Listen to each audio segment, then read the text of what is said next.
In the final decades of the 18th century, the French monarchy stood at a crossroads.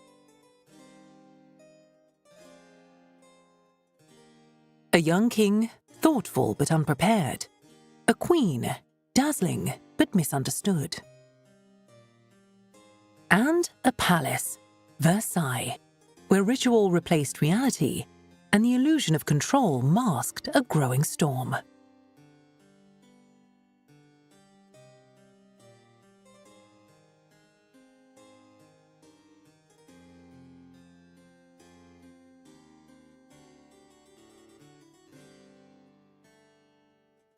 Louis XVI and Marie Antoinette inherited a world built on ceremony and splendor. But beneath the surface, time was running out.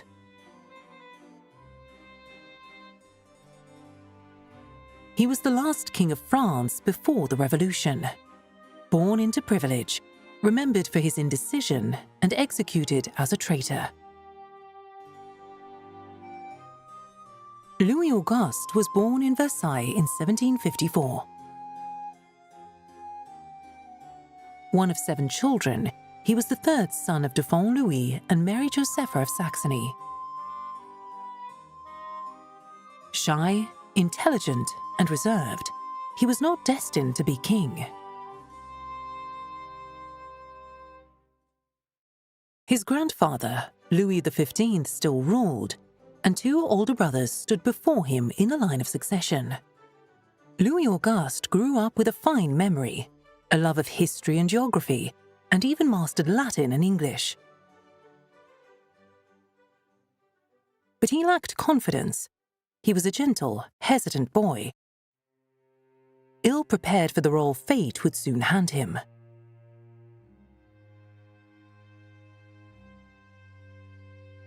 Before Louis Auguste was even born, his family had already known loss. In 1754, his older brother Xavier died in infancy. Another brother, the Duke of Burgundy, followed in 1761. 4 years later, their father, the Dauphin and rightful heir to the throne, also passed away of tuberculosis.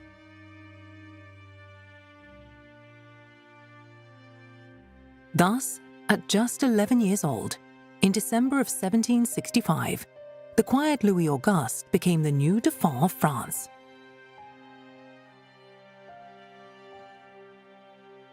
In 1770, still only 15, the future king was married to Austrian Duchess Marie Antoinette. In a union meant to repair and strengthen the fragile alliance between Austria and France, 2 former enemies.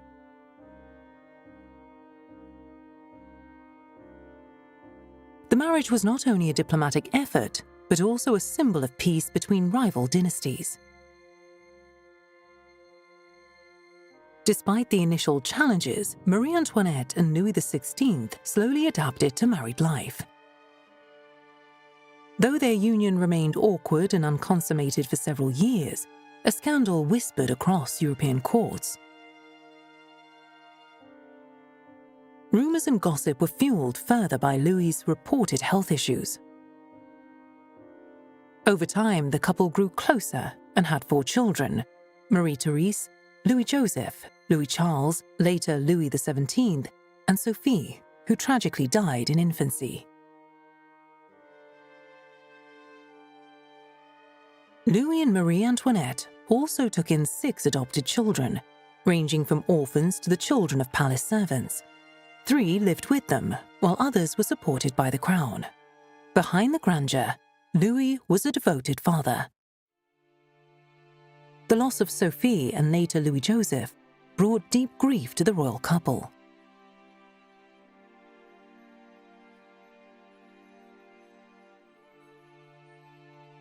He became King of France and Navarre on his grandfather's death on the 10th of May 1774.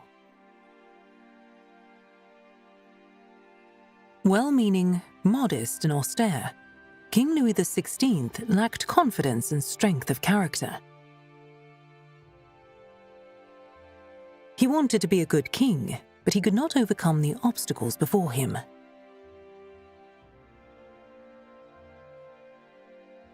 In 1787, the king signed the Edict of Versailles, granting non-Catholic civil rights, a bold step toward religious tolerance. But France's greatest problem was debt.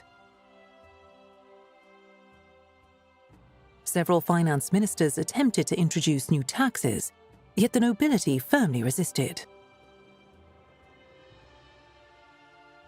King Louis was indecisive, unwilling to enforce the reforms that might have saved his monarchy.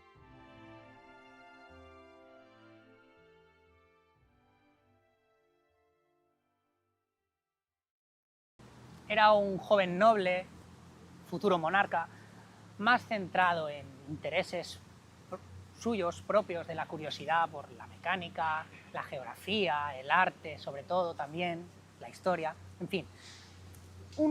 Hubiera podido ser un buen rey si hubiera sabido canalizar su pasión en el reino, en la política.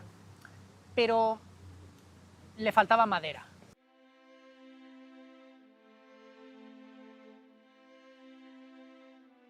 In foreign policy, the king took risks. France had lost its colonies to Britain in the 7 Years' War.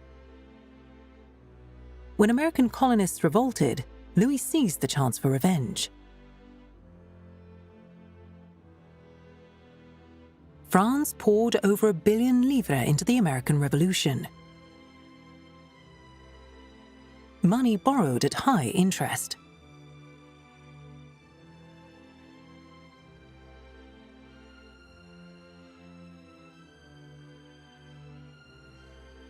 The Americans gained independence. France gained nothing but pride and bankruptcy.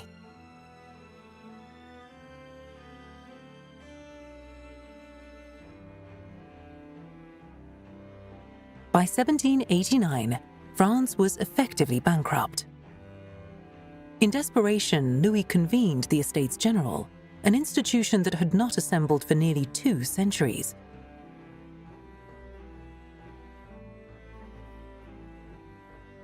But rather than resolving the crisis, it ignited the revolution.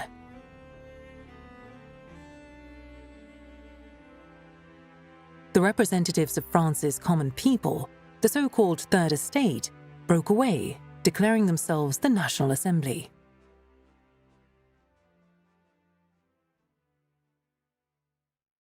In June, they swore the tennis court oath, promising a constitution for France.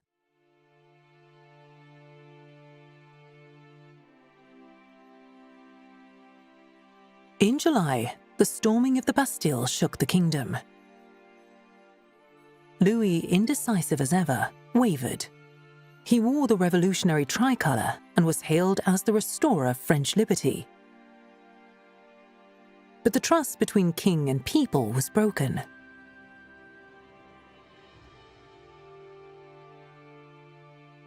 At heart, Louis was a shy and gentle man.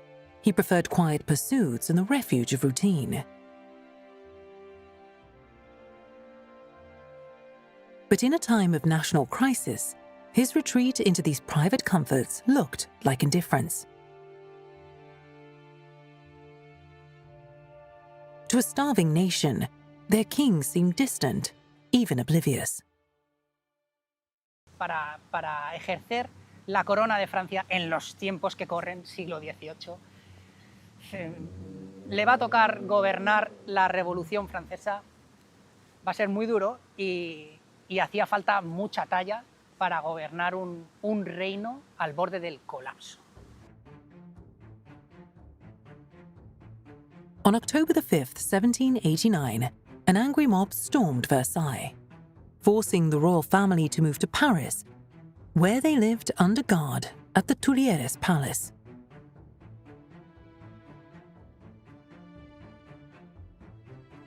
In June 1791, Louis XVI and Mary Antoinette attempted to escape to the Austrian border in what became known as the Flight to Varennes.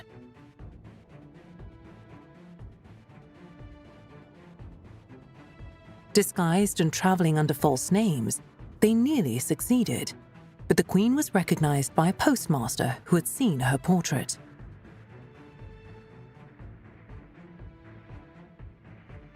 The royal family was arrested and brought back to Paris in disgrace.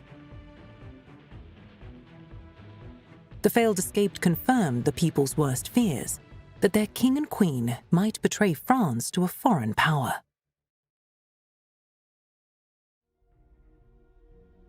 In 1792, France went to war with Austria.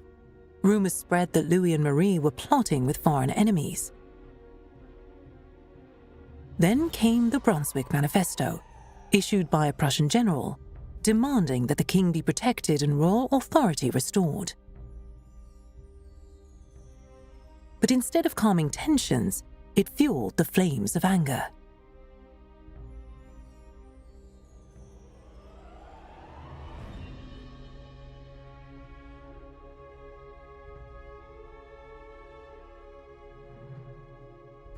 In August 1792, the Tuileries Palace was stormed. A month later, the monarchy was abolished, and France was declared a republic.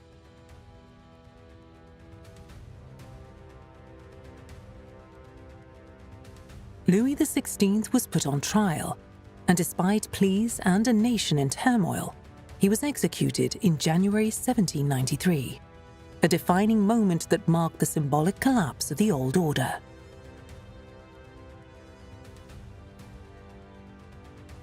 Nine months afterward, his wife met the same fate. Louis XVI's reign was marked by indecision, tragedy, and reform attempts that came too late. He was not a tyrant, but a hesitant man, overwhelmed by forces beyond his control. His execution marked the end of the ancient regime and the birth of modern France. Entonces, podríamos decir que como rey no fue capaz de hacerlo. Lo hizo muy mal, porque no supo hacerse entender las facciones de la política francesa, no supo dar al pueblo lo que necesitaba, que era pan, comida, rebajar un poco los impuestos para que no tenga que pagar toda esa presión fiscal debido a las guerras contra Inglaterra. No supo hacerlo.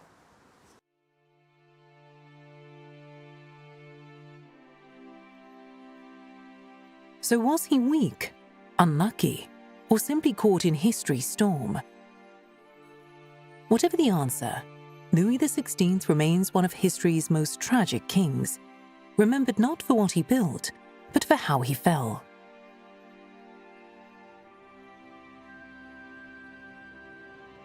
The death of Louis XVI marked the end of an uncertain reign.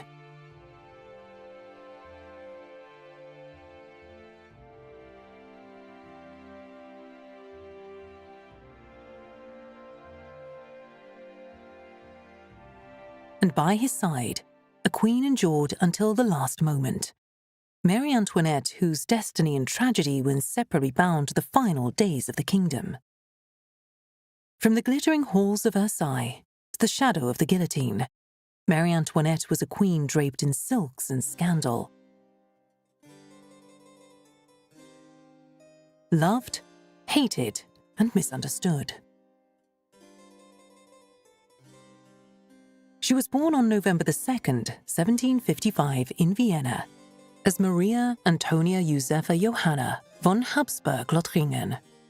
But history would remember her as Marie Antoinette. A child of Holy Roman Emperor Francis I and Empress Marie Theresa of Austria. She studied music, dance, and etiquette, but her academic performance was considered unexceptional. Still, her charm, looks, and grace made her a strong candidate for a diplomatic marriage.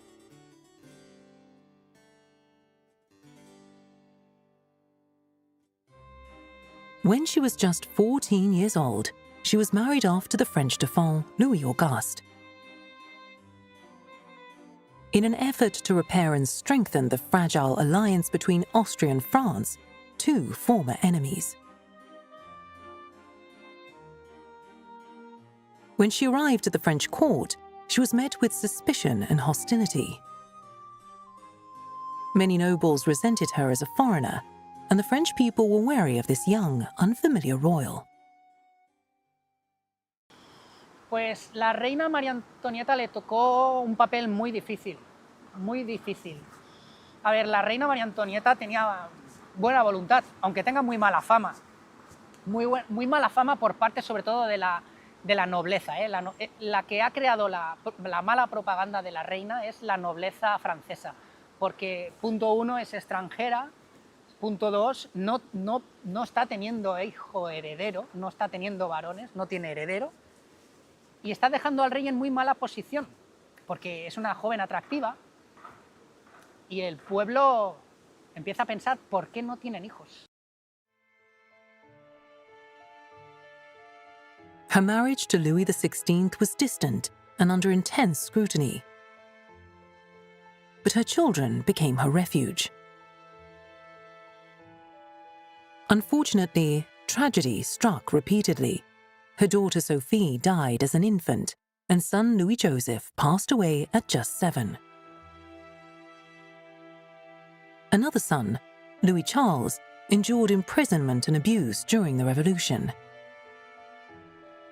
dying at age 10, while only Marie-Therese survived. Carrying the weight of her family's shattered legacy through exile and a lifetime of hardship.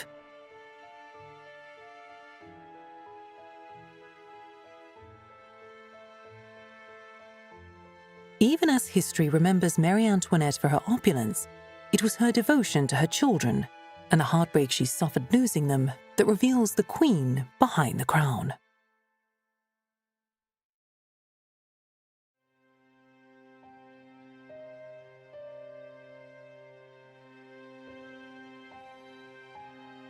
Marie Antoinette struggled with the rigid protocols of French royal life. In an effort to reclaim control over her world, she withdrew to a private estate. The Petit Trianon, which Louis XVI gifted her in 1774. The Petit Trianon, a neoclassical hideaway tucked deep within the palace grounds of Versailles. Isolated from the rigid protocols and suffocating traditions of court life, the Queen used this private estate as a personal sanctuary.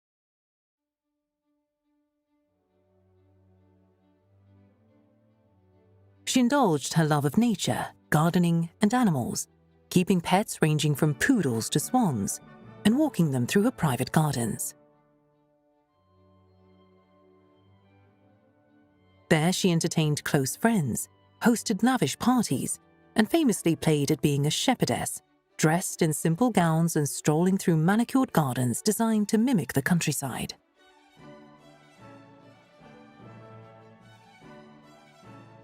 But while it was her escape, to the French public, it symbolized just how disconnected their queen had become from the hardships of ordinary citizens.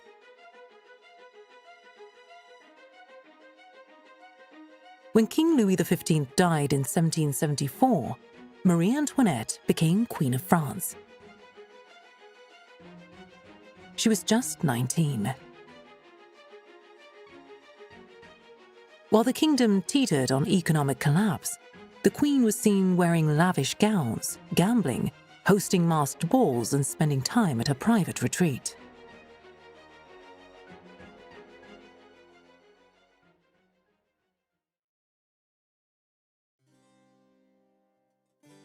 Behind the scenes, she quietly supported charities, orphans, and hospitals, often without seeking recognition, revealing a compassionate side rarely shown in public. With her new role came new scrutiny and a growing resentment from the French people, especially as the country's financial crisis deepened. La nobleza dirá que la reina gasta el dinero en que si pasteles, que si trajes. Luego, después de eso, vendrán las habladurías y luego la revolución. La revolución, con un trágico final para una reina que de haber nacido o de haberse casado quizá en otra monarquía, hubiera progresado mucho más. Pamphlets circulated painting her as greedy, manipulative, and foreign. She was dubbed Madame Deficit.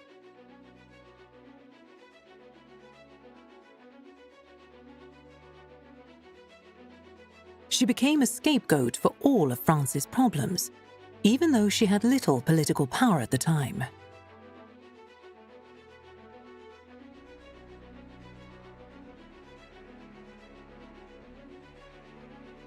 The most famous line ever attributed to her, "Let them eat cake," was never actually spoken by her, but it symbolized how disconnected she seemed from the struggles of everyday people.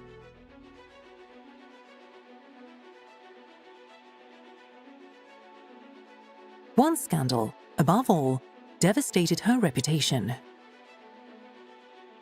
the affair of the diamond necklace.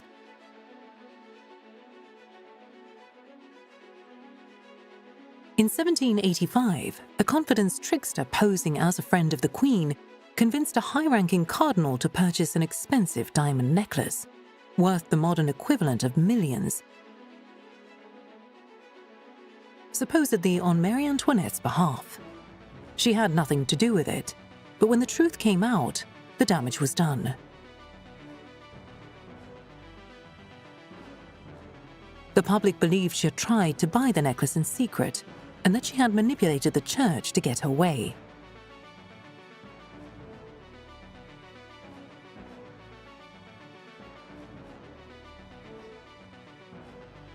The trial was sensational, and though she was cleared of charges, the stain on her name never faded. By 1789, anger boiled over. France was on the brink of collapse. Food was scarce. The king was indecisive. And the Queen, once just unpopular, was now hated. That summer, the Bastille was stormed and the French Revolution had begun.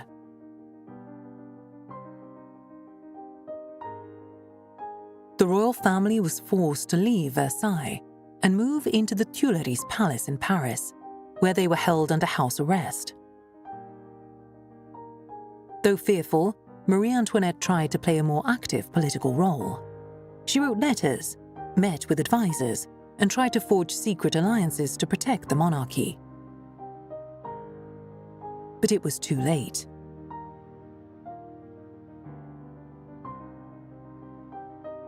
In 1791, she and Louis attempted to escape to the Austrian border in what became known as the Flight to Varennes.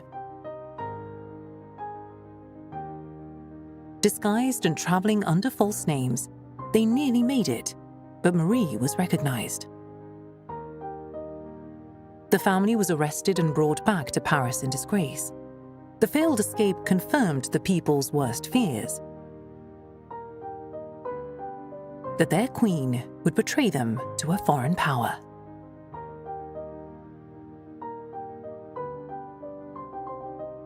Nine months after her husband was executed, Marie Antoinette herself stood trial. She was accused of treason, draining France's finances, and conspiring with Austria. Her trial lasted just 2 days, and the outcome was never in doubt.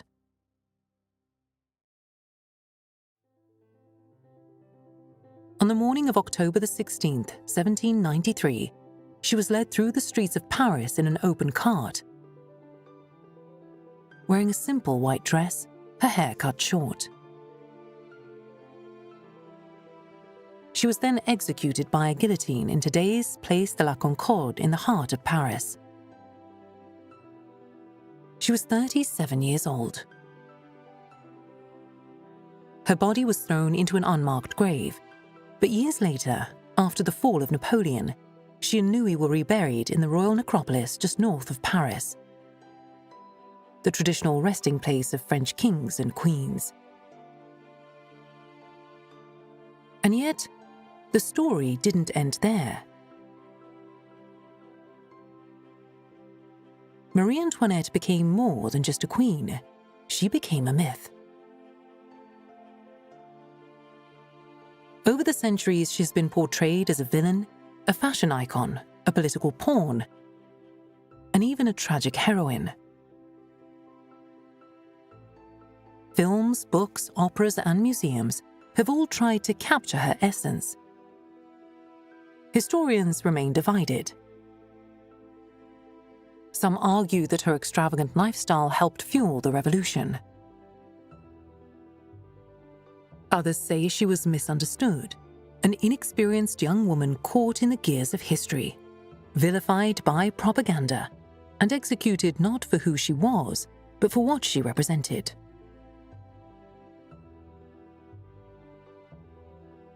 Her life also reflected the cultural and artistic vibrancy of Versailles, as well as the pressures on women in power. Though the Queen and King no longer walked these halls, Versailles remained standing, a silent witness to centuries of splendor and decline. Its corridors, gardens, and mirrors reflect the lives of the monarchs who once inhabited them and the memory of a world that has vanished.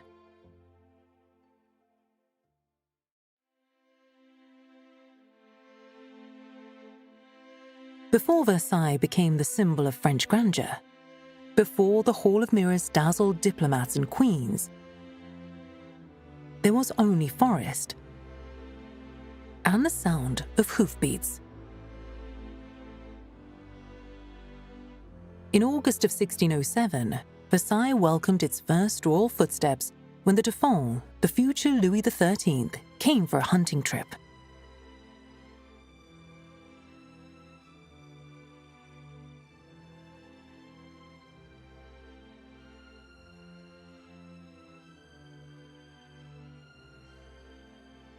Surrounded by wild meadows and dense woodlands alive with pheasants, boars, and stags, he discovered more than an ideal hunting ground. He found a quiet refuge.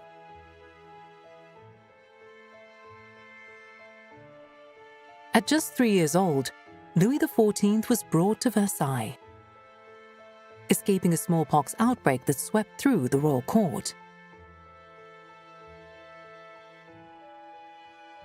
He likely remembered none of it, but fate had already drawn him to the place that would one day bear his mark.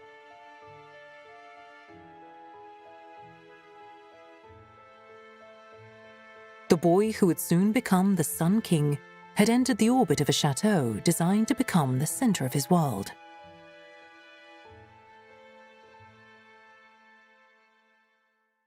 By 1661, Louis XIV claimed Versailles not just as a retreat, but as a canvas.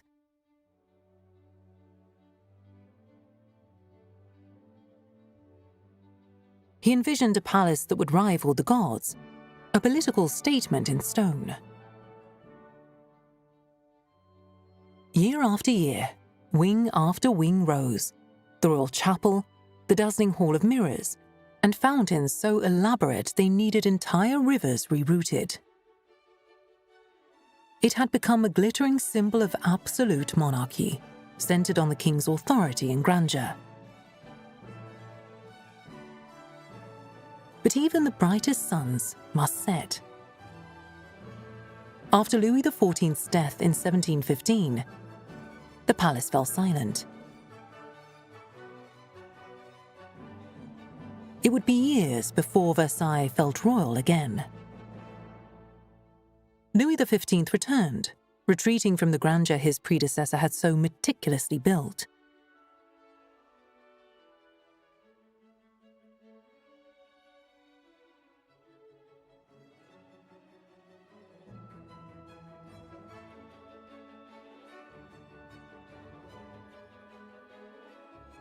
But it was his grandson, Louis XVI, who would be Versailles' final king in residence.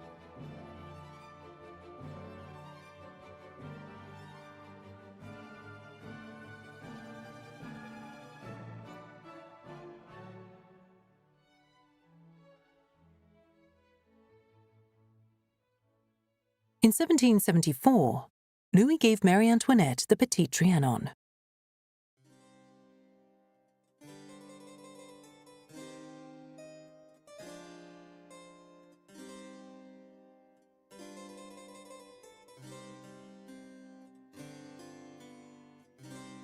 There, she created a simpler world for her and her guests, a way of escaping from life in the palace.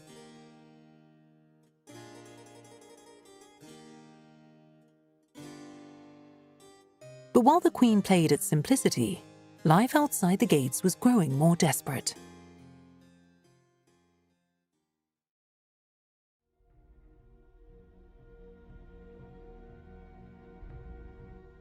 France was facing economic ruin. Hunger gripped the cities. The monarchy, cloistered behind gilded doors, seemed increasingly out of touch.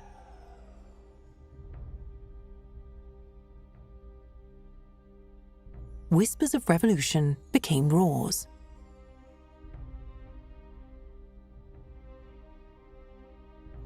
In October 1789, thousands marched from Paris to Versailles, demanding bread. They stormed the palace and forced the royal family to leave.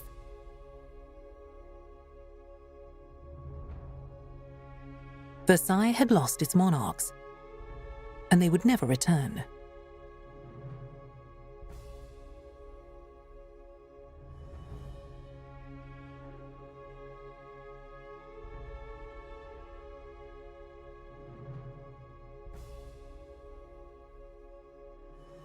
Though the mobs did not destroy it, the palace was left in silence.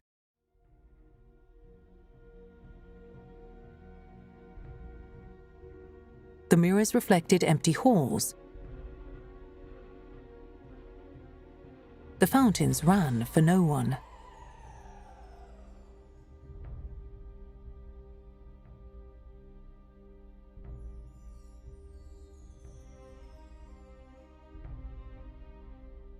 The palace had become a ghost of monarchy, haunted not by spirits, but by memory.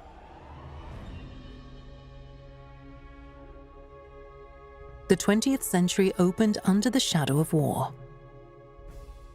When the First World War erupted, the palace was closed to visitors, and its most valuable works were secured and placed under protection.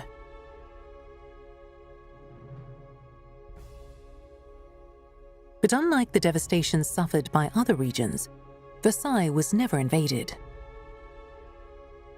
The gardens remained intact, the marble statues still stood. And though the crowds thinned, the spirit of the place endured. Then, in 1919, the Treaty of Versailles was signed, marking the end of the Great War. For a brief moment, all eyes turned again to this storied palace. A place where history seemed destined to repeat itself.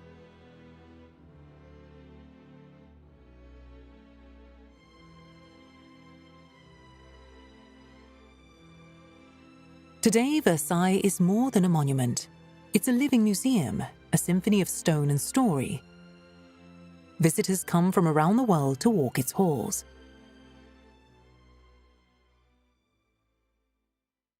Ever faithful to its origins, Versailles remains a sanctuary for art, beauty, and history. Each year, a new voice from the world of contemporary art is invited to leave their mark.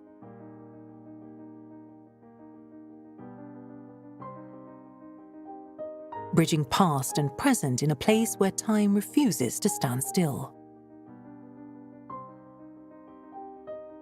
Centuries have passed since the last king and queen walked these halls, yet Versailles still whispers their stories. The gardens, the mirrors, and the grand rooms stand as silent witnesses to ambition, love, scandal, and loss. Louis XVI and Mary Antoinette may be gone,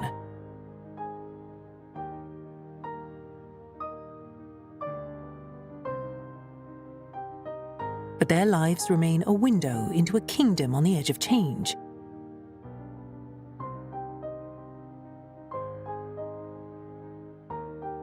And a palace that saw it all unfold.